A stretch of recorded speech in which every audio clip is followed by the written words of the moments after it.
Boas noites. Pois nada, aquí estamos, un xoves máis. De tema libre, espera que vou quitar isto para non berrar como unha tola. Tema libre, pero non tan libre porque ao final fóronseme xuntando así moitas peticións. Primeiras das peticións, foron unha das primeiras peticións que se me fixeron foron a de falar da caza salvaxe, porque está como o tema moi de actualidade e arrastramos aínda ese espírito da ese espírito do Día de Todos os Santos e Defuntos, entonces segue aí como o tema moi candente, pero non poido atender lamentablemente esa petición porque non quería facelo ás bravas, quería facelo xuntar ben os apuntes e collelo en serio e darlle tamén unhas cantas voltas. Hai un par de reflexións que necesito facer para min mesma antes de lanzarme aquí á aventura internetil. Boas noites, Amoura Bella, boas noites, Blanco Loureiro. Que tal todo?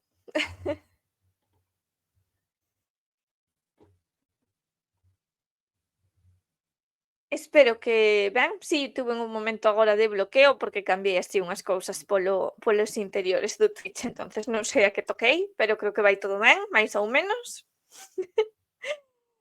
Entón, boas noites, tais. Vou sacando por aquí en pantalla. Entre outra das peticións que se me fixeron foi a de precisamente de falar porque a xente se está indo a Blue Sky. Non o entendo, non che poido atender tampouco a petición. Eu, dende logo, son malísima, porque pido que me dedes temas e despois non vos fago un caso.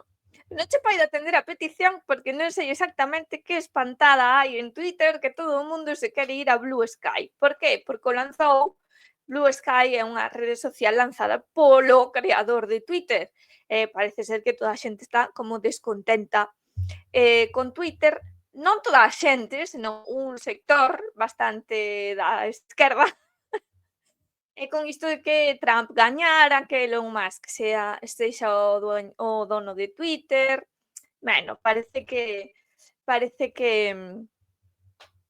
hai como un pequeno boicot, pero que non cunta o pánico, e isto xa pasou hai uns meses cando todo o mundo se quixo ir a Mastodon, pero despois non era divertido, porque claro, aquí todo o mundo estamos a queixarnos que ese Twitter é tóxico, que si las redes sociales son tóxicas, entonces esas cousas, pero en realidade é o que nos gusta e é o que nos engancha, hai que recoñecelo, isto é así. Ti agora vaste a Blue Sky, que é como un paraíso prometido, onde todo vai a ser bonito, e non funciona como tampouco está funcionando Threads, que é o Twitter de Instagram, porque que pasa? Que Twitter xa leva moitos anos consolidado, que hai moita xente que xa ten bastantes seguidores aí, que dá pereza irse ao outro lado a volver a facer medrar as contas, porque queiras que non tes que dedicar certo tempo, e sobre todo porque en Twitter, bueno, ao xe, hai xa un caldo de ofuscación creado que non vas a topar noutras redes e que é o que fai a Twitter divertido.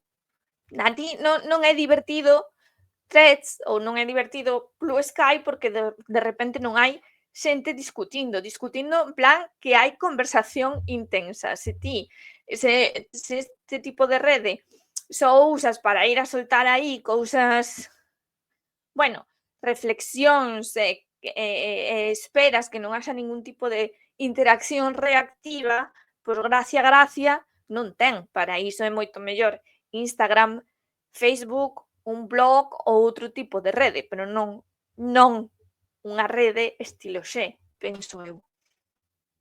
Vale, creo que vainos a marcha. Vainos a marcha porque nos permite queixarnos da marcha. Entonces, danos tema de conversación. É pola mesma razón pola que funcionan as tertulias en televisión. É un contido de merda? Sí, pero vai ben, porque ten ritmo, ten marcha, non? É unha cousa así, creo eu. Entonces, todos os que se foron agora a Blue Sky creo que van a volver a Twitter. Porque lles vai o mambo, vailles o mambo e xa está. É como a min, eu hai unhas semanas dixen marcho das redes sociais, sobre tiven aí un momento de crise. E aquí me tedes, porque o día que escribín iso de que me marchaba das redes sociais, eu dixen, eu borrei non, ocultei os vídeos de YouTube, ocultei os de Twitch, e eu dixen báixome da roda. Non poido, porque me mola moito, ao final mólame. Entonces, é un pouco o mesmo, esa relación tóxica. O equilibrio sería ir a tuitear e jalear e pasar a Blue Sky para descansar a mente. Tal cual, tal cual. Ti cando tes unha movida moi gorda en Twitter dis, vai, xa soltei o que tiña que soltar, agora marcha a Blue Sky. Senón, Blue Sky non aporta nada diferente de Twitter, creo, salvo algo que sí que creo que é máis tóxico que Twitter, que é a posibilidade de crear como círculos ou de escoller que é o que che sale en para ti. Agora mesmo en Twitter o que sale é unha reacción do algoritmo ás cousas nas que máis fas clic. Eso quere dicir que se ti estás metido en polémicas, vaiche salir moito máis polémica. E sobre todo que Blue Sky está libre de publicidade, porque Elon Musk xa sabedes que mete moita publicidade. Polo demais, moita diferencia non hai. Creo que hai uns meses o Elon dixo que iba a incluir notas de audio en Twitter, cousa que molaría moito, pero de momento non o fixo, non sabemos se vai a contraatacar e sinceramente non me importa. Boas noites, Madia Levo. Como nos gusta aos humanos soñar que existe un paraíso que durará o que tarde en encherse de xente. Sí, oiches, ás redes sociais pásalles un pouco o efecto Airbnb, que despois os sitios así paradisíacos de cabañas no medio do bosque publicítanse moito ou teñen moito éxito en Airbnb e despois ánchese de guiris e xa deixa de ser un paraíso. Esas cousas pasan. Pois ás redes pásalles o mesmo. Por certo, moitas gracias, Madel Levo, por suscribirte. Sei que o fixaches hai 2 semanas, pero eu como non me entero das notificacións nin das cousas así internas do Twitch, vou un pouco como a ralentí, non? Pero agradezo xo que seipas, aínda que non o diga en directo porque se me pasa ou porque non vexo a notificación, estou agradecida de corazón. Día Mourabella, eu non entendo o de X, antes Twitter, intentarei varias veces callar con el, pero fártame aos 5 segundos.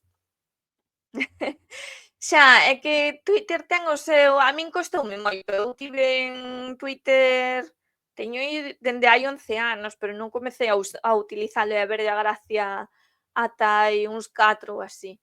Tamén porque cando estás nas redes, me dá bastante difusión Twitter, e se fas fíos, se te dedicas a facer fíos, tes moitísima visibilidade. Ou tiñas, eu agora non fago fíos. Dame moita pereza, non é o meu formato o de facer fíos. Igual si, cando tes, eu que sei, pois moitas fotos dunha igrexa, dis, pois vou facer un fío desta igrexa, ou vou facer un fío de iconografía de Santa Bárbara, e metes aí non sei cantas imaxes de Santa Bárbara, así pode estar ben. Pero bueno, a ver, sin máis. Despois veu alguén que me suxeriu, concretamente dona Eva Patiño, que me suxeriu que falara dos cubos de basura en Nova York. Pero é que eu creo que ela e eu xa falamos disto aquí algunha vez. Que os de Nova York descubriron agora que existen os cubos de basura, ou non sei como é o rollo, eu non o entendo moi ben, porque vos se vedes moitas pelis, probablemente vedes moitas pelis americanas, non? O 60% ou o 70% das pelis que vedes, cando non poñedes unha intención en buscar unha peli exprofeso por un tema, vai a ser americana. E aí non vedes que nas urbanizacións nestas cousas así tan idílicas, nestas veciñanzas onde fan o churrasco os domingos e cada un leva unha ensalada de pataca diferente ou unha xelatina. Teñen como esta cousa de que hai que sacar o cubo de basura ás 7 da tarde e non podes sacalo ás 6, nin podes sacalo ás 8, ten que ser ás 7 da tarde, nin antes nin despois, e cousas así. Entón, o de Nova York non o entendo, porque se no resto de Estados Unidos, ou polo menos nesas veciñanzas, son así de neuróticos, pois nunha cidade, canto máis, non? Que di por aquí María Levo. A xente que deixou Twitter sobre cine de Ingmar Bergman. Talmente, sí, é de de Kurosawa. Iba a dicir Kurosawa, non é Kurosawa.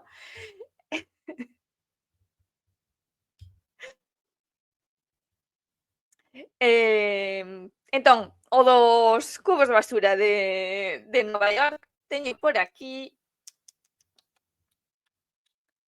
Non o teño? Sí que o teño. Isto, eu creo que isto xa vos lo puxen.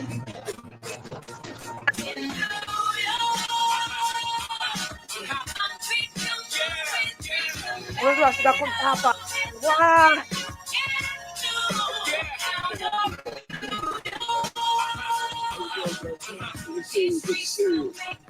Welcome to our trash revolution.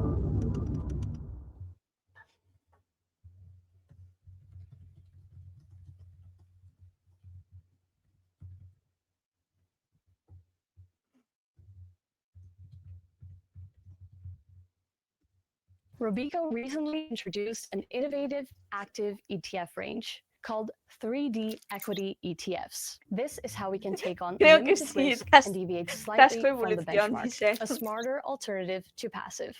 Ui, El ministro de acabades de tragar. Acabades de tragar publicidade. Perdón.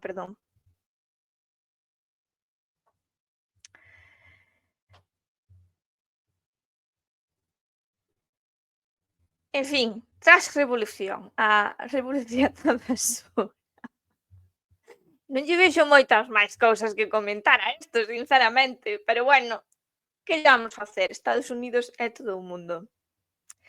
Despois, mandáronme tamén isto por unha das miñas redes. Reaparece, isto non, isto é para despois, isto. Reaparece o conocido nudista de Granada e reaparece en Santiago. Parece ser que este home xa estivo detido, xa tivo problemas coa lei, porque lle gusta pasearse espido por aí. E bueno, pois en máis, reapareceu que os saibades. Estivo un tempo sen dar paseos, pero decidiu tomalo fresco por Santiago adiante.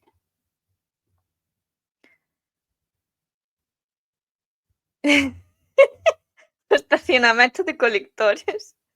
Un Cristo. Mira, falando en serio da basura. Un momento, que teño que ler aquí unha cousa. Bueno, vale, todo bien. Falando de basura, eu síntome no século XXI dende hai unhas semanas, porque non o creeredes, pero houbo un cambio extraordinario para min. Agora xa vivo na modernidade e é que despois de pasar non sei cantos anos tendo que meterme nunha cuneta para tirar a basura porque o colector estaba na cuneta. Ai, perdón que lle din golpes ao micro, isto é super incómodo para vos. Despois diso, agora cambiaronmo de sitio, puxérono ao lado dunha marquesina, que, bueno, xa falaremos do terrible estilismo da marquesina, e puxéronlle unha barra de ferro cunha cadea para que non saia volando cando vai aire. Vos sabedes como me sinto como unha princesa? Que fácil é ter a unha muller contenta. E tamén vos digo unha cousa, se me estades a escoitar os do concello, con iso non me comprades o voto, que xa sabedes que eu estou case a piques de ser obxectora de conciencia co do voto, así que o contedor de basura non vai comprar o voto, xa vos lo digo, Igual se me cambiades a marquesina podemos negociar. podemos negociar, non aseguro nada. A referencia co lector de lixo igual ao me espido pola rúa, eu pilleina, non sei vos. Hostia, pois eu non o pillei. Eu non o pillei, María Levo. Ilústranos. Sobre o nudismo, eu son, eu estou moi a favor. Ves, outra cousa que lle teño que dicir ao concello, que xa dixen nalgún directo, pero eu teño que repetilo porque unha vez ao ano non fai ano.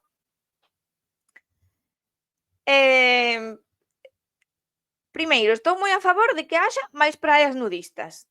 Máis praias nudistas. Xa temos unha praia para cans en 9 kilómetros de costa, unha praia para cans e todo o resto praia textil. Eu quero unha praia nudista. Tamén vos digo a verdade, que a estou a pedir, pero non a vou usar, porque eu que me vexan os veciños, non. Para iso, voume algunha praia deserta do Quinto Pino. Iba a dicir do Caribe, pero non, porque son pobre como un rato. Hai ratos máis ricos que a min, de seguro. Pero iso, máis praias nudistas, máis praias nudistas. E máis, eu estou porque deberíamos institucionalizar, encima este é un país no que fai calor, que unha vez ao ano, durante unha semana, fora obrigatorio ir en pelotas a todos os sitios, pero en pelotas como se debe, sen relós, sen anéis, sen nada, nada para fardar, nada que signifique fardar de yo soy lo max porque teño un Rolex, no. E aí habíamos de aprender moitas cousas e habíanse de baixar os fumes a uns e a unhas cantas, todos igualiños, deberan ser obrigatorio. Non, a relación cubo de basura ao me espido non foi intencionada. Igual que deberá ser obrigatorio, por exemplo, eu estaba a pensar outro día, estaba vendo a tele e digo, deberá ser obrigatorio que os políticos na Cámara Parlamentaria e no Senado levaran uniforme, toga ou unha cousa así, para que non foran aí fardando que se Gucci, Chanel e non sei cuánto, porque as ministras hai algunha que parece un farolillo. E hai ministros, bueno, os homes como sodes son uns aburridos que ides con traxe, que non lle poñedes nin imaginación a buscar traxe. Sabes? Deberan ir todos vestidos igual. Todos igual, que non poidan uns distinguirse moito dos outros. A ver se están ao que están. E o día da semana en pelotas tamén deberían ir en pelotas, por suposto, por supostísimo. Bueno, poderían contribuir a ver os corpos sen sexualizar. Sí, a ver todas as variedades de corpos que hai, que non Claudia Schiffer só hai unha, sabes? Quer dicir, a maioría da xente somos normaluchos. E que está a xente tan obsesionada con que se o corpo, se non sei que, se non sei canto, é que eu estaba a pensar que a cantidade de columnas de opinión que vexo escritas sobre o corpo e sobre os complexos, sobre non sei que, non sei canto. Digo, que obsesión, home. Todos en pelotas. Xa se nos iban quitar as lerias.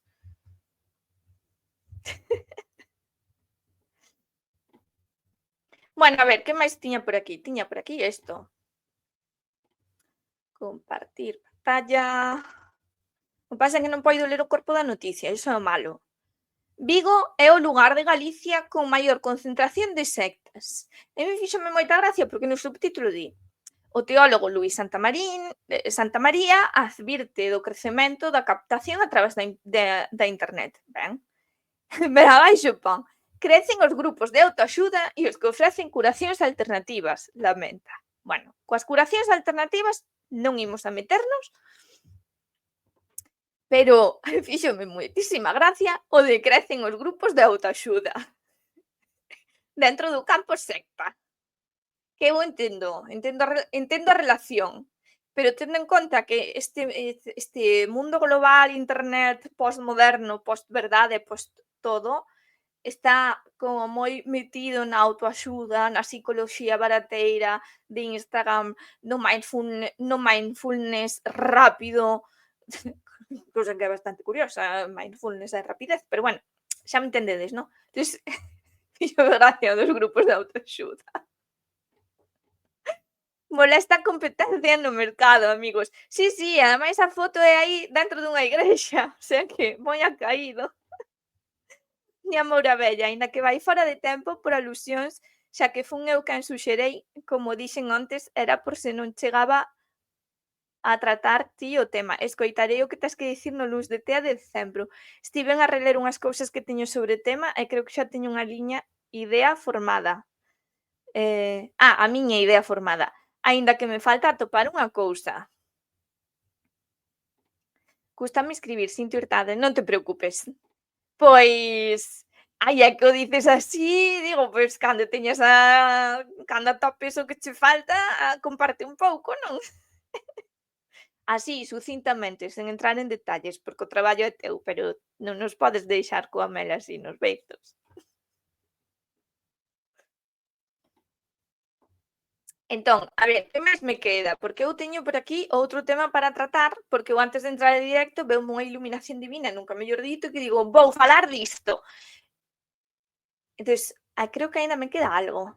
Non me queda nada. Vale, pois xa imos ao tema.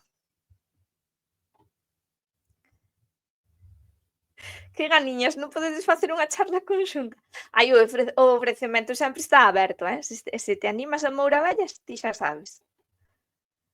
O tema é que eu esta semana, non sei se o sabedes, estiven cos rapaces da Caixa Negra de Nostromo falando de películas sobre morte, ánimas e suicidio. Entonces, se ides a YouTube, tedes aí o vídeo. Aí aprendín que hai un santo que se chama Sanguinefort. E digo, pero eu este santo non o coñecía. Eu necesito máis saber sobre este santo. E dixen, nada, pois o directo de hoxe vai ir de santos raros. O que pasa é que me enredei.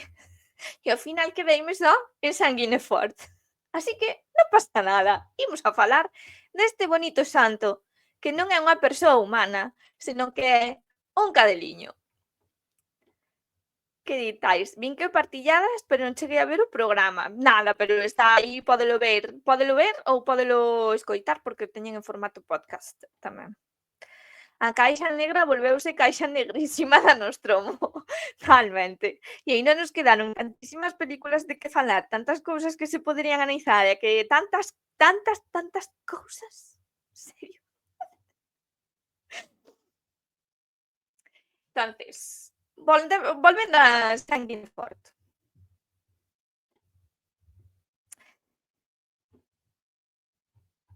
Sanguinefort non é unha persoa, é un can. Ese can, así interpretado segundo un pintor do século XIX, hai pinturas anteriores de Sanguinefort, pero non tiña eu moi claras as orixes das pinturas, entonces non as puxen porque como hoxe en día hai que ter coidado, non vai a ser que che colen unha ía, e non tiña a orixe de onde era extraída a miniatura, pois preferín non poñela. Este cadro certamente é do século XIX e existe, non lembro agora mesmo o pintor. Sanguinefort.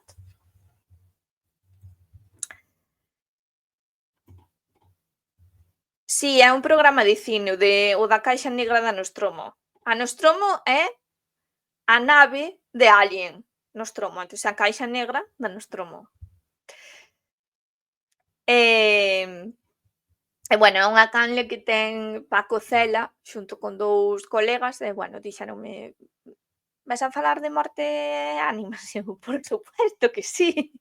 Aínda que ao seu lado decateime de que eu controlo moi pouco de pelis, sinceramente, porque, madre mía, que cultura fílmica teñen estes rapaces, tamén volo digo. Volvendo a Sanguinefort. É un santo do século XIII, non está canonizado, é un santo popular. E é un can. Que pasou? Que este Guinefort, este can, pois era, o seu dono, pois era un un duque ou, bueno, un noble francés. Entón, hai varias versións. Unhas que o noble francés se foi ás cruzadas. E outras que o noble francés gustaballe moito ir de caza. E ao ir cazar, pois levaba os seus cans, e o seu can favorito era Guinefort. Pero nunha das cacerías viu que o can non estaba, e ao volver ela á casa, o can saíu a saludalo, todo contento, pero coa boca ensangrentada. Entonces, este noble francés asustouse moitísimo e correu cara á habitación onde tiñan un bebé. E a cuna estaba volcada e o bebé non estaba. Entonces, el pensou que o can matara ao bebé. Así que colleu a espada e matou ao seu can preferido. E nada máis matalo, decatouse de que o bebé estaba debaixo da cuna ou por ali escondido e de que o sangue que o can tiña na boca era dunha serpe que matara o can para protexer ao bebé. Entonces este noble francés tivo tanto arrepentimento que lle fixo un enterro con moitísima pompa, fíxolle unha tumba onde apilou pedras e plantaron moitas árbores ao redor. De tal maneira que existe unha forêt de Guinefort, un bosque de Guinefort, que se supón que é a floresta que rodeaba a tumba deste San Guinefort. Vale? Parece ser que o can era milagreiro, porque a xente comezou, sobre todo as mulleres que tiñan nenos enfermos, comezaron a ir a ese bosque a pedirlle ao can que protexera os seus fillos, cousa que me fai lembrar os Wallfahrt alemáns, é dicir, os lugares de peregrinación xermánicos que están dentro dun bosque. Lembramo, non sei se hai vínculo, porque xa sabedes que estas peregrinacións a santos lugares, santificacións populares, pois afloran continuamente durante os séculos, non ten por que ser algo super ancestral, pode simplemente que efectivamente xurdira aí con motivo desta tumba deste can, esa pequena peregrinación, eses relatos de milagres, non? E é que isto é para reflexionar tamén, porque claro, que é un santo? Desto xa falamos unha vez nun luns de TEA, pero eu non lle din bastantes voltas, creo, non sei se quedou bastante claro. Porque claro, eu sei perfectamente o que é un santo para a Igrexa Católica, pero que é un santo para vos? Vos como vedes os santos nas igrexas? Quer dicir, cal é a vosa idea de que un chega a santo? Porque a verdade é que a santo ás veces te paras a mirar a historia e as vidas dos santos parece que chega a santo calquera, sinceramente. Tiana, teño que marchar, véxote escoítete en diferido. Boa noite. Si, boa noite, Ana.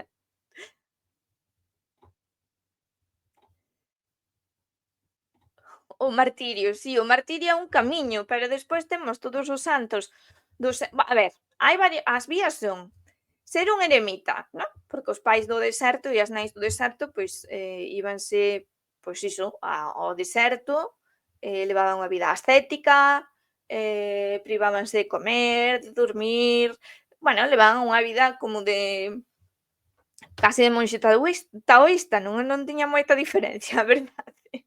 Entonces, había a ascética do eremita, había do martirio dos primeiros cristiáns e había do monacato, non? Hai moitísimas monxas e moitísimos monxes, sacerdotes, bispos, convertidos a santos. De feito, durante o século, a partir do século, que podemos decir, 16, a partir do século XVI en diante, prácticamente, todos os santos pertencen á Igrexa Católica. Porque os mártires, claro, tamén eran cristiáns, pero digamos que podía ser xente de a pé que profesara a fe cristiana, non? Pero entre do século XVI en diante, a maioría dos santos non só son cristiáns, senón que ademais están dentro da estructura da Santa Nai Igrexa. Así que digamos que o acceso á visión beatífica de Deus, que é o que tenían os santos no máis alá, non? Directamente acceso aos círculos máis próximos a Deus, estaría só pechada aos eclesiásticos e ás monxas, cousa que me parece super injusto, non? Porque tú, como se eres un bo cristián, poderías ser santo. E ademais, a idea de que existan os santos, de onde nos ven? Dios, estoume poñendo aquí, non vos quería sermonear en plan cristólica, apostólica e románica. Pero bueno, que lle vamos facer, saiu así. A idea de que existan os santos é que existen o que hoxe en día é unha palabra moi de moda, sería un referente. Son referentes da vida cristiana, non? E da vida piedosa. Pero ti poste a ver a vida dos santos e é que hai cada un que mi madriña. Pero bueno, eu, seguindo con Guinefort, se damos un salto a Gales, parece ser que esta historia de Guinefort pode vir dunha lenda galesa dun sitio que se chama Bet Gelert, que significa tumba de Gelert. Este Gelert era un can que pertencía a un noble tamén ao que lle gustaba moitísimo ir de caza. Nunha cacería, bueno, a historia é prácticamente a mesma, pero nunha cacería decátase que Gelert, o can, non está, era o seu can favorito, e ao volver á casa, Gelert sale a recibilo, non? Coa boca chea de sangue e tal, entón o noble asústase, pensa que matou ao seu fillo e mata ao can. Cando entra na habitación, ve que en realidade o sangue non pertencía ao bebé, senón a un lobo, non? Este Gelert salva ao bebé de ser devorado por un lobo, non dunha serpe, como no caso de Guinefort. Parece ser que tamén, como era un dos cans favoritos, pois con moitísimo arrepentimento, fanlle unha tumba. Aí non hai peregrinación. O sea, aí este can Gelert non está santificado ao nivel de Guinefort. Entonces non sei que puido ser antes, se a lenda de Guinefort ou a lenda do Gelert que cruzado o Canal de la Mancha se convertera en santo. Non sei cal foi anterior, non me metín a investigalo, creo que tampouco habería maneira de resolvelo. Que me di por aquí, Thais? Eu o que interpreto é que os arquetipos de deuses menores o catolizaron como santos. Pero xa é unha visión persoal. Si, a ver, hai santos que responden ao numen de localidades, por exemplo. Hai unha santificación, unha cristianización de algunhas deidades. Sobre todo deidades protectoras de lugares en concretos. Haina. Pero despois hai outros santos que non responden a iso. Hai unha variedade enorme de tipoloxías de santos por orixe, creo eu. Entón, a idea é que o santo sirve de referente. E eu creo que moitas veces, por exemplo, se fala de, pois eu que sei, San Agustín ou Santo Tomás, dice que fixaron milagres, sí, pero máis ben son santos porque son teóricos da teoloxía cristiá, non? Entonces, a Igrexa tamén os quere poñer como referentes nese sentido. Entón, aí responde máis a unha santificación do héroe, tal e como pasaba tamén na Grecia clásica e na Roma, e como pasaba tamén en Exipto, os héroes tamén eran venerados. De feito, os mártires, as tumbas dos mártires, a tipoloxía de tumba martirial responde á tipoloxía do Herón, que son pequenos templos, mausoleo-templos, donde se rendía culto á memoria dos héroes. Eu creo que moitos santos poden responder tamén a iso, a esa idea de elevar a alguén como decir? Bueno, darlle un estatus no máis alá porque sirve de referente como exemplo de vida cristiá ou de ideas cristiás. Creo, esa é a miña visión. Pero a túa é completamente acertada, de feito, pero non todos os santos responden a iso. Hai máis. Non podes explicar a orixe de todos os santos dende aí. Unha gran parte sí, pero hai moita outra que non. Talmente son influencers daquel entón. Entonces, bueno, este é Gelert. Ben. Entón, despois descubrín que hai un señor que se chama que claro. Vastos son os campos da internet. Hai un artista que se chama José Antonio Díez, que expuxo no MACBA, no Museo de Arte Contemporáneo de Barcelona, con unha obra que titulou Sanguine Fort. Pero antes de amosarvos Sanguine Fort, vouvos amosar tamén esta, que é un corazón conectado a non sei que artiluxos, é un corazón humano disecado, metido en formol, dentro dunha cruz. Non sei quen dixen disecado, máis ben sería preservado ou conservado. Non, obviamente non está disecado, non lle faltan os líquidos, senón que os líquidos foron sustituídos por sustancias conservantes. Embalsamado, quería dicir. E metido pois nunha solución como de formol ou de algo así. Esta é unha das súas obras, que vale, pois moi ben, perfecto. E este é Sanguine Fort, que sí, é un can, que este sí está disecado, fixeronlle aí a tanatopraxia, ou mellor dito, a taxidermia, e aí tes o can en descanso eterno.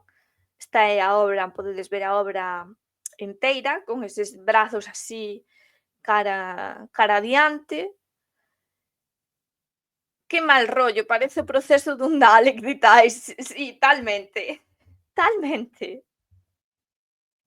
E bueno, se vedes a obra deste tal José Antonio Díez, que creo que é de Venezuela, se non lembro mal, veredes que traballa moito con produto biolóxico, que a min faime, de verdade, eu pregúntome, tanto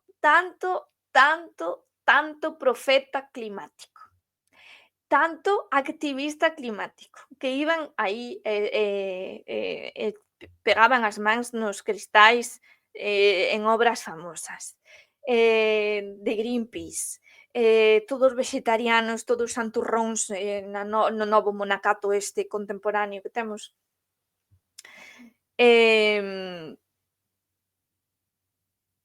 Pregúntome eu, por que non boicotean estas exposicións? Por que non as boicotean? Porque este señor vinlle outra obra de arte que son, creo que linguas de vaca ou filetes. Eu creo que eran linguas de vaca, convertidas como en monopatíns, colgadas como se fora un tendal, as linguas secadas, embalsamadas, coas rodas de monopatín postas e uns televisores debaixo, en 2 mesas. E esa é a obra. Por que non hai activismo verde contra estas cousas? Porque ti, se tan vegano eres, a min pareceme moi ben que fagas boicot contra a industria da carne, pero hostia, contra a industria de utilizar un produto animal, un cacho de animal, polo mero divertimento de 4 snobs ricos, porque é o que son. Dios. Despois como vai contratar a alguén? Se supón que eu son historiadora de arte, non podo falar así, pero é o que son.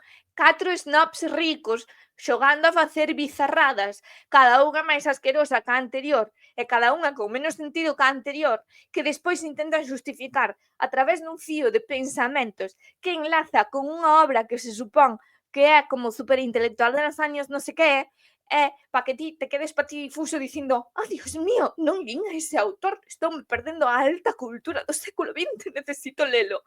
E ao final todos acaban lendo a Lacan. Moi orixinais e exclusivos que queren ser. Sabedes o que quere decir? Putos snobs de merda.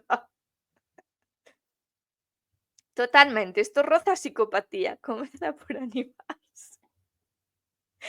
É que de verdad, é que hai tal cantidade de artistas facendo isto, bueno, el dice que este animal que non sufriu, que lle deu un veterinario, vale, que o animal xa morrería, vale, no veterinario, e disecárono, fixéronlle aí unha taxidermia, moi ben lograda, a verdade é que o taxidermista fixo ben. Non, porque a taxidermia é complicada, porque facer que o animaliño despois che quede coa forma de animaliño ben feito, e non así todo deforme, fácil non é, dende logo.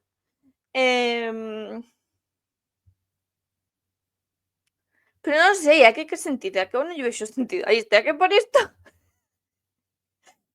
non son rica, porque eu non estou por aí facendo de conservadora de Museo de Arte Contemporáneo, paseándome por exposicións con cócteles, así en plan como americano cando van ver a inauguración dunha exposición, que iso tamén é moi de serie americana ou de peli, de cita de Nueva York, non teñen cubos de basura, pero teñen citas en galerías de arte, sabes? Unha cousa maravillosa isto.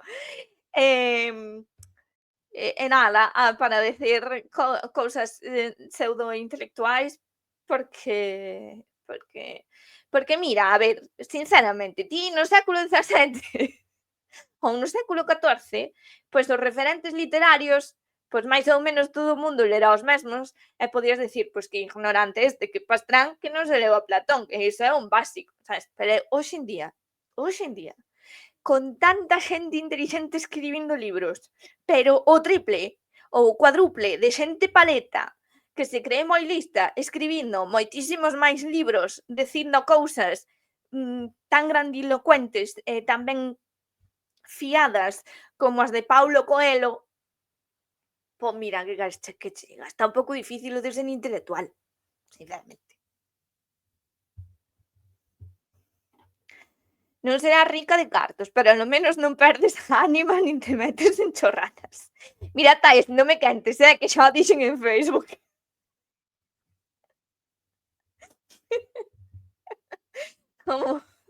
Como volvín a entrar no tema, poñovos ao día. Volvín entrar ao tema da, xa o dixen ao principio, da caza salvaxe e dun par de fragmentos donde tiña eu referencias concretas á caza salvaxe buscadas, non? Entón, hoxe deume por ler un libro que é o de Jean Bodin, que se chama Demonomanía das bruxas, Le Démonomanie des sorcières. E claro, eu compartindo en Facebook e despois nun comentario abaixo puxen. Mais vale que despois de investigar todo isto atope unha fórmula secreta ou atope a clavícula de Salomón ou algunha outra maneira máxica de facerme rica, de ter cartos a mansalva, porque senón non sei para que vale todo isto.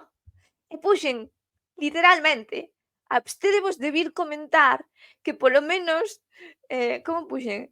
Que polo menos, no, que a riqueza está no interior e merdas así. No, a riqueza tamén está nos petos, que as facturas non se pagan coa metafísica, por moito que diga Laín o contrario. Iso foi o que dixen en Facebook.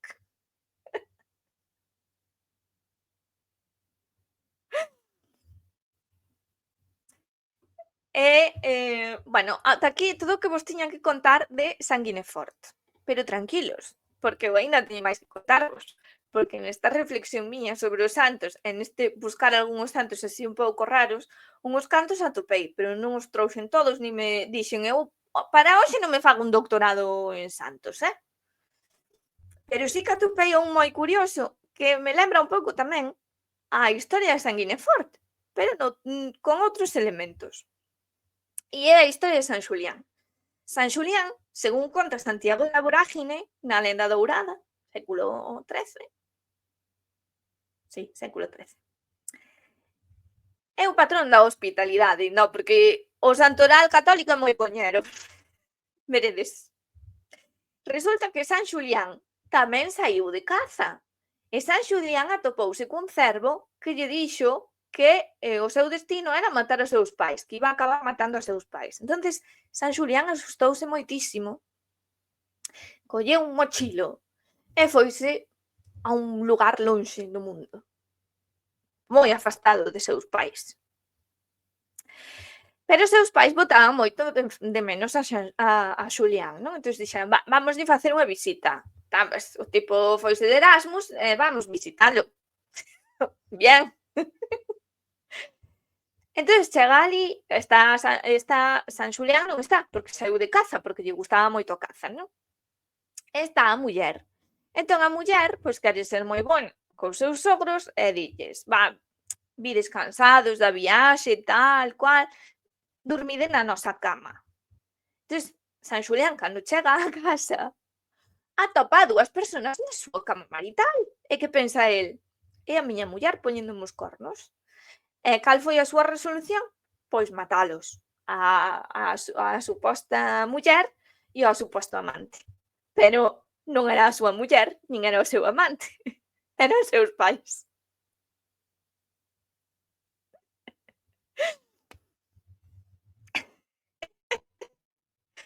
Que me río, pero non é gracioso. Non é gracioso por moitos motivos. Bueno, o caso é que San Xulián é o patrón da hospitalidade. E claro, se deixamos aquí a historia, dirades, joder, sí que son coñeros os cristiáns, non? Porque vaya merda de anfitrión. O caso é que San Xulián, moi arrepentido, dixo, pois que podo facer para purgar os meus pecados? Entonces colleu e foise coa súa muller ao carón dun río moi caudaloso, polo que pasaban viaxeiros, e montaron unha hospedería para axudar a aqueles viaxeiros. Non era para facer cartos a mansalva, non. Non era para iso, era para purgar os seus pecados. Mentras facían cartos a mansalva, me imagino. Porque non escolleron un río calquera, sabes? Non escolleron un lugar calquera. Foron concretamente aquel sitio por onde sabían que cruzaban moitos viaxeiros e que era difícil de cruzar. Claro, era para purgar moitos pecados, porque canta máis xente pasara, pois máis rápido limpiaba a porcalla de alma que tiña por matar a seus pais, non vos parece? Por ser un impulsivo. Total, que case ao final dos seus días apareceuselle un mendigo leproso, cheo de pústulas e non tiña un sitio na hospedaría. Entonces el díxolle, déitate na nosa cama. Entonces o tipo deitouse aí e ao día seguinte, pois non era un señor leproso, senón que era un anxo. Entonces o anxo díxolle que, bueno, que con iso xa purgara o pecado de ter matado os seus pais e que el e a súa muller irían ao ceo. Esa é a historia de San Xulián, patrón da hospedaría. Empezou un pouco mal no negocio, todo hai que recoñecelo, pero despois foi ben. É a maneira de remontar. Que ditais por aquí?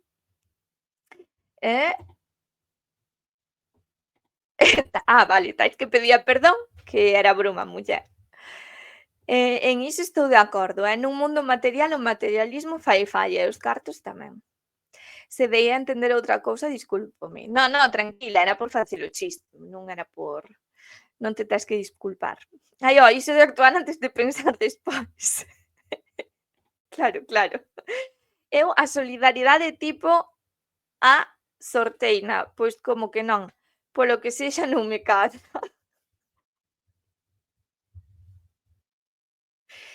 E bueno, ata aquí os santos que tiña recopilados.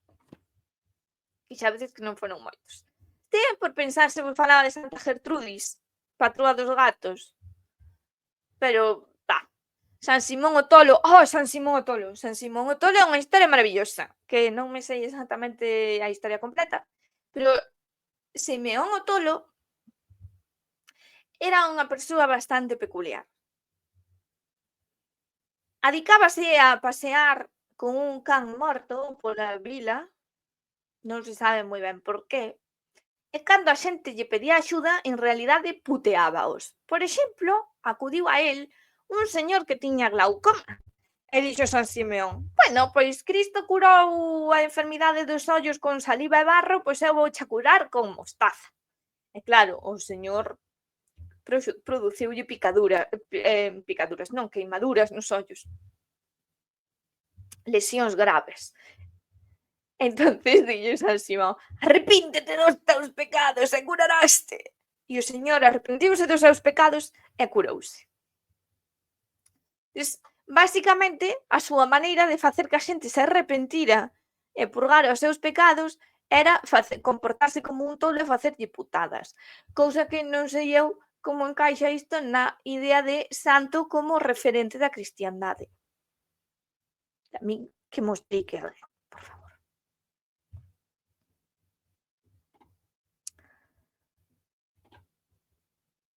Ah, Amancio Ortega. Le quería decir. Sí, Gertrudis. Gertrudis é a miña abuela, a miña bisabuela. Que souben hai pouco, entón teño aí como un feeling con Santa Gertrudis, pero xa vou a contaré outro día. Hai moitas Gertrudis, de feito. Espera, que identifican a R. Claro, é que logo está o outro era San Simeón, o que se subiu a unha columna e viviu 30 anos subido a unha columna. Chico, pero iso xa o dixen moitas veces, así como que non ten moito mérito ser santo. Ten mérito, a ver, este San Simeón o Tolo tiña mérito, porque hai que ter valor de meterse así coa xente e ao final conseguir que se arrepintan dos seus pescados, porque unhas cantas vareadas no lombo debeu levar, digo eu.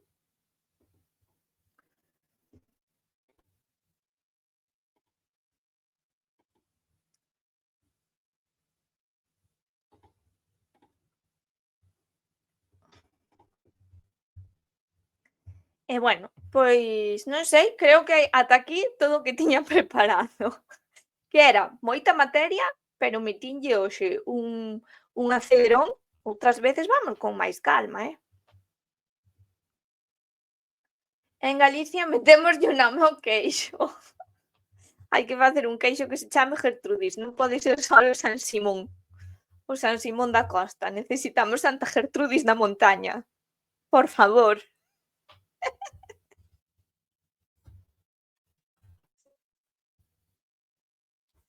Ai, falando das sectas de Vigo, antes, esquecérame, que hai varios temas a tratar con isto da autoaxuda. Sabedes que está a internet plagada con cousas de autoaxuda e o perigo é que ás veces non parece autoaxuda. Ás veces disfrazancho de perigoso estoicismo, que hai que ter cuidado con el. Outras veces disfrazancho de malvado epicureísmo, que hai que ter cuidado con el. Eu, como xa dixen tamén moitas outras veces, non repítome máis co verde do allo. Para que ledes Como ser un ser estoico? Escrito por menganito non sei quen ultramoderno. Ide ás fontes clásicas e discutide con eles. O sea, lete a Marco Aurelio e discute con el. Colle a Platón e discute con el. Colle a Ética Nicómaco de Aristóteles e discute con el. Esa é a mellor maneira. Pero non compres un paquete cerrado de hai que ser estoico.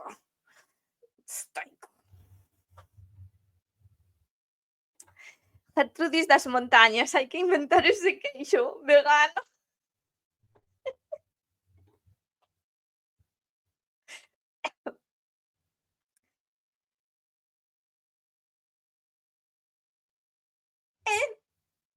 Sigo con mindfulness. Por certo, hai unha serie en Netflix que se chama Mindfulness para psicópatas. Eu só vin o primeiro capítulo, pero moloume o rollo. Espero que non decaia, pero o primeiro capítulo igual vos engancha. Ten moi boa pinta. Mindfulness para psicópatas. Aí vos deixo a recomendación. Netflix non me paga. desgraciadamente. Moi mal, me parece.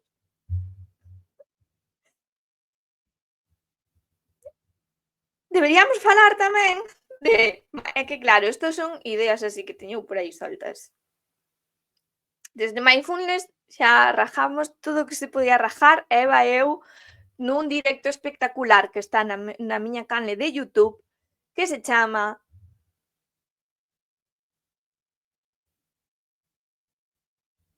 Espiritualidade ás bravas. Espiritualidade ás bravas. Aí rajamos moitísimo. Eu debo recoñecer que hai certo tipo de vídeos, uns que comecei a ver para criticar, pero ao final nunca fixen esa crítica, como se merece. E outros porque me gustan, que son os witchy style. Sintoi moito, pero é así, que son señoras que din que son witches, bruxas, e que che fan unhos vídeos aesthetic, super chulos, de paseos polo campo, vida lenta, todo moi cozy. Porque non, porque a ver, por exemplo, unha canle que me gusta moito a min, vou amosar, é de Witches Cookery.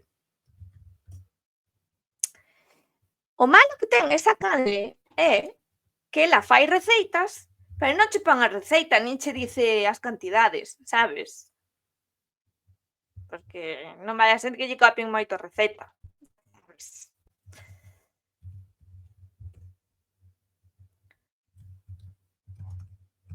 Ai, non me sale. The Witches Cookery. É unha señora alemana.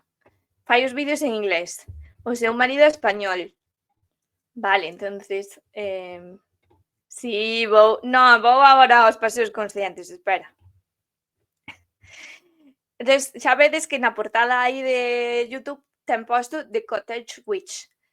De feito, en YouTube houve un momento que houve un estilo que estivo moi de moda. Segue estando de moda, pero parece que decaeu un pouco, que era o cottagecore. Bueno, cottagecore incluía YouTube, Instagram, todas as redes sociais. En YouTube o que se facía era moito blog, é dicir, un día conmigo no campo.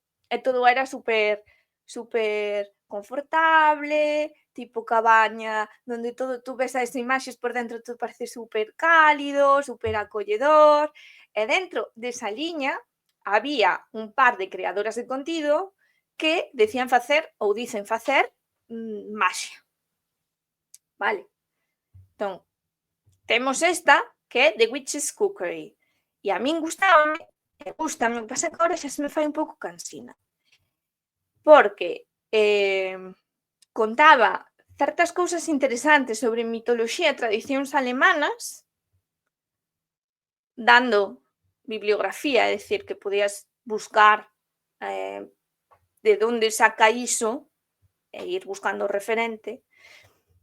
Fai receitas, fai despois, pois eso, paseos pola natureza, meditación na natureza, un rollito que está agora moi de moda tamén no Instagram, pero claro, a xente copia e copia mal. Copia mal, e aí vamos aos paseos conscientes.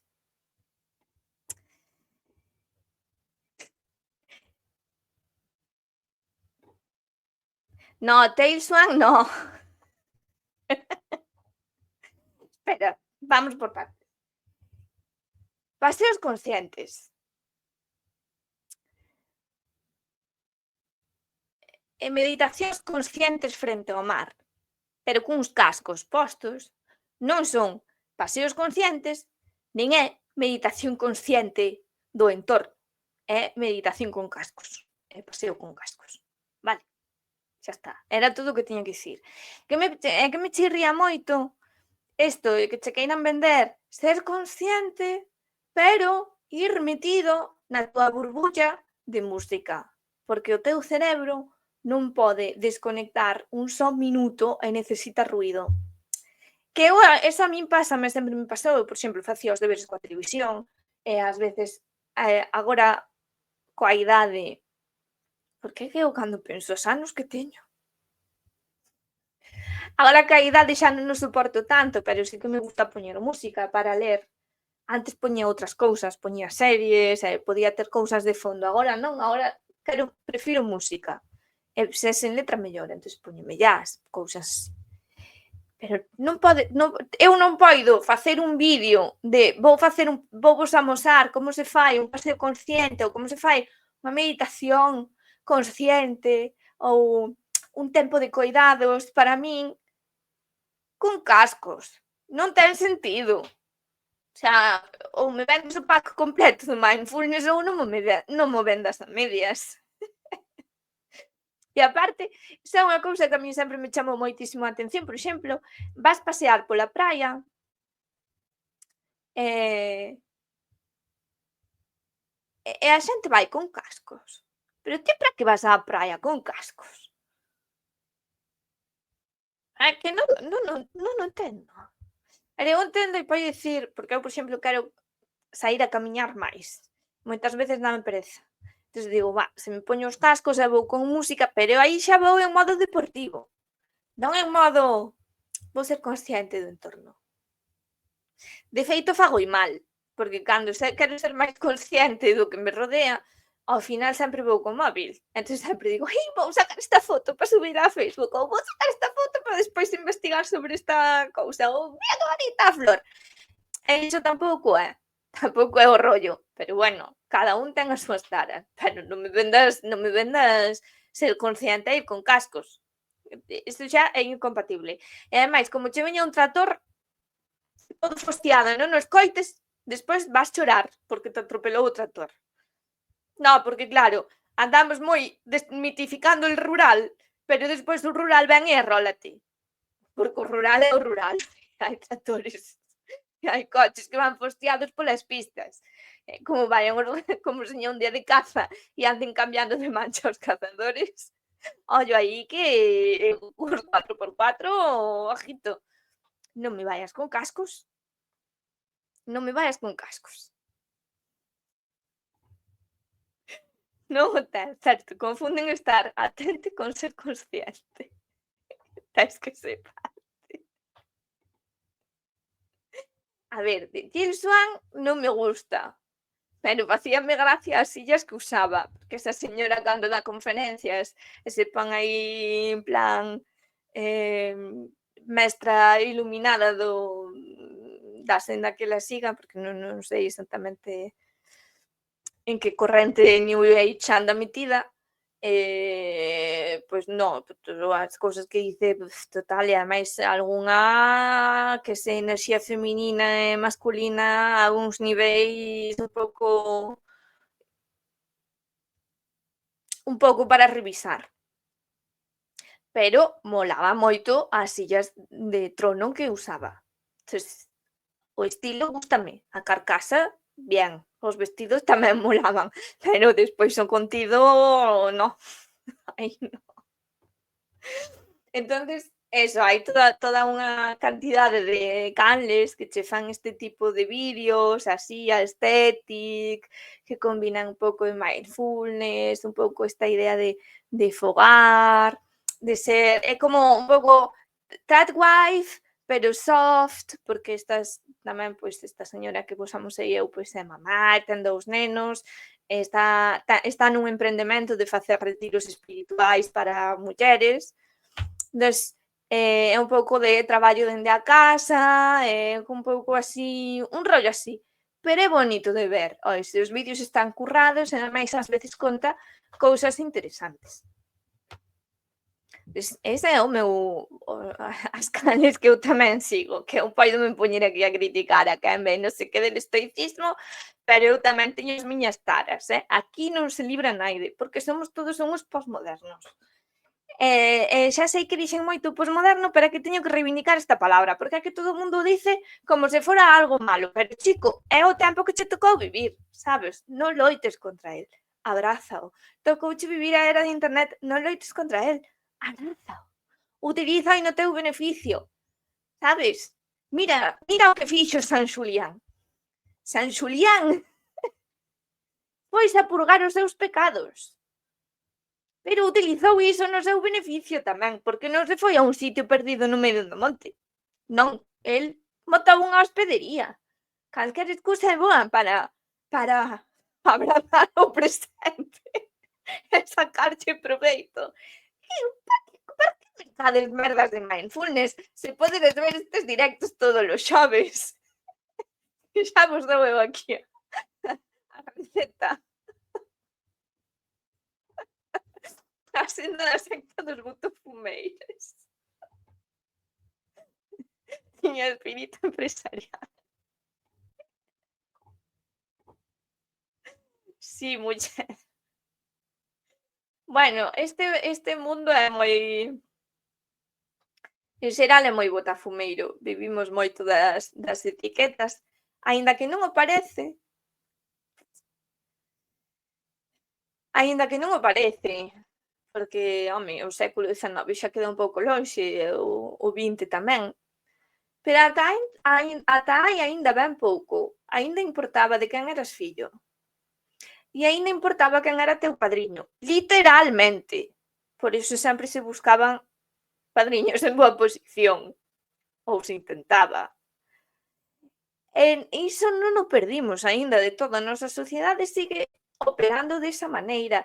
E creo, por desgracia, que é moi difícil que opere doutro xeito. E xa sei que hai o discurso da meritocracia, e non sei que, non sei canto, sí, pero é que Elon Musk só pode haber un, non pode haber 1.000.000, sabes?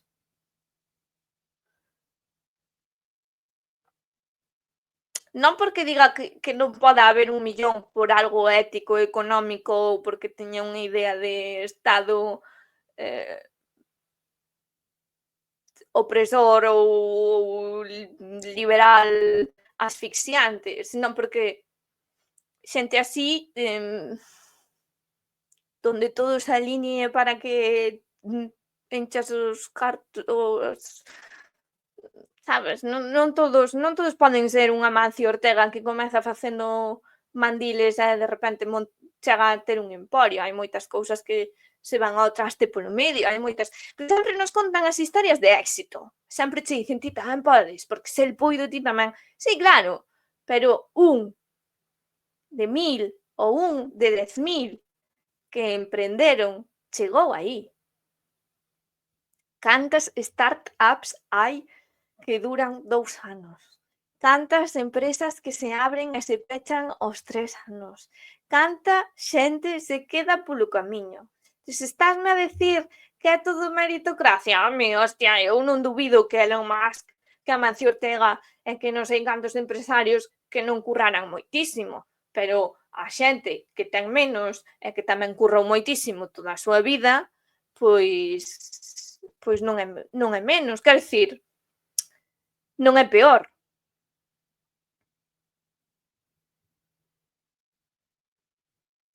Se por meritocracia fose, quenes serían riques serían ciruxanes, etcétera. Sí, bueno, a ver, os ciruxáns plásticos fan bastantes cartos. Os dentistas, xa me dixo meu pai un día, colista que és? Hai moitos anos, colista que és? Por que non fixeches dentista? Eu xa... Pois non se me ocurriu no momento. Que queres?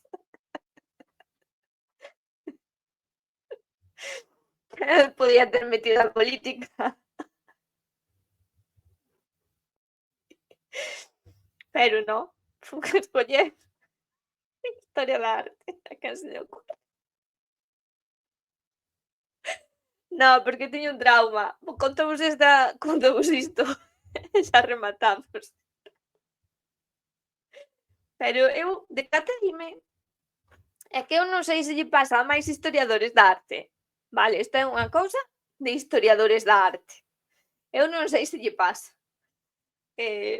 Claro, ti dis historiador, bueno, a xente comprende. Ti dis arqueólogo e a xente comprende. Ti dis antropólogo, Dios mío, antropólogo, comprende, porque é antropólogo, ti dis filólogo, filólogo, sí, pero dis historiador da arte e aos 2 minutos xa se esqueceron do que eras. O sea, é como que che volven preguntar en plan, pero que?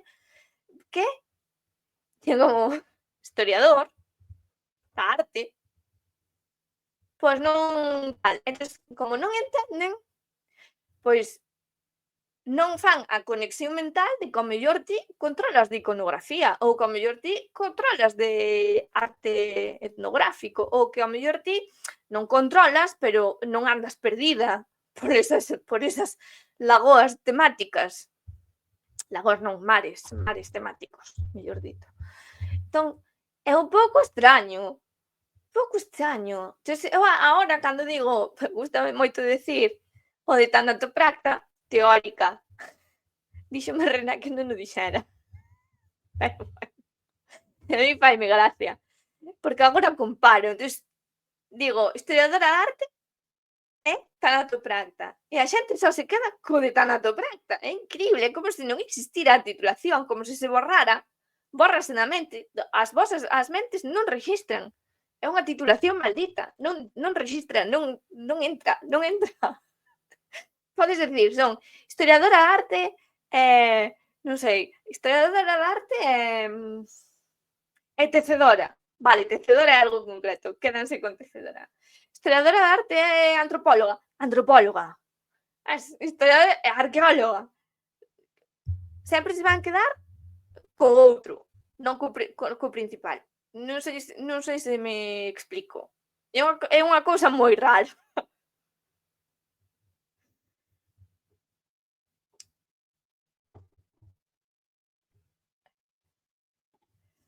Que se por meritocracia fora, quen serían ricas serían ciruxanas e non personaxes. Bueno, é que tamén temos unha sociedade do espectáculo onde, por exemplo, a televisión, aínda que outro día vin que Broncano invitou a 2 biólogos, temos unha cultura do espectáculo que a quen vai chamar? Pois a futbolistas, non? E ganan os futbolistas, fánselle vítores por todo Madrid, que se recibe aí aos futbolistas como se fora César chegando da guerra das Galias. Unha cousa, sabes, uns vítores, sen embargo, ao mellor gana alguén o premio Nobel e non vai esperar ninguén ao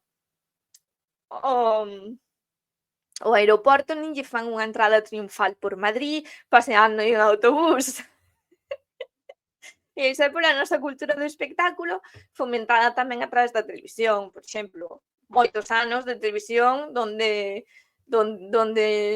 se ensalzaba iso, as primeiras planas dos periódicos, as aberturas dos telexornais, as tertulias, todo. Entón, está ben o que fixo outro día Broncano de invitar a estes 2 biólogos. De feito, é unha cousa curiosísima tamén que temos unha cultura moito de invitar e ver entrevistas de actores e interesarnos moitísimo polos actores como se foran grandes sabios e parece que teñen que abrir a boca e sempre dicir algo intelixente sobre calquer tema ou estar sempre posicionados de nalgo que se considera como políticamente correcto, non? É como a nova santidade. Teñen que ser os nosos referentes no que se considera que son as virtudes contemporáneas. E é absurdísimo. Bueno, pero, oiches, tamén por ser un gran científico a descubrir a cura contra o cancro, igual eres unha merda de persoa. Unha cousa non quita a outra, sabes? Os actores pasalles o mesmo. Pero temos moito esa idea asociada, porque é a imaxe santa contemporánea, digamos, témolos aí nos altares. Se decimos que os altares son as pantallas, porque pasamos moitísimas horas da vida vendo, consumindo series e películas e televisión, temos un culto a esa imaxe, ao final acaba sendo idolatría.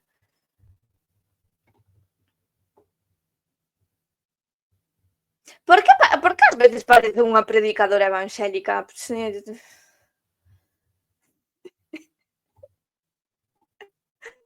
Ollo, que eses biólogos descubriron un novo ente. Bueno, non vin cos invitados, pero non vin a entrevista aínda, nin vin canes eran. Pois que estive liada con outras cousas e dixen, teño que mirar iso despois. Entonces non sei exactamente.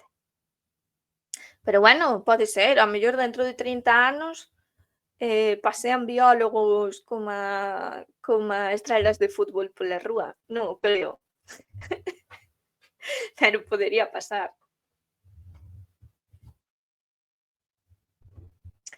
Un novo ente das heces humanas.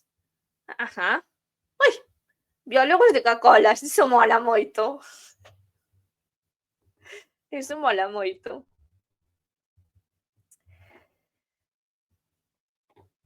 Bueno, pois que vos parece se deixamos por aquí o directo?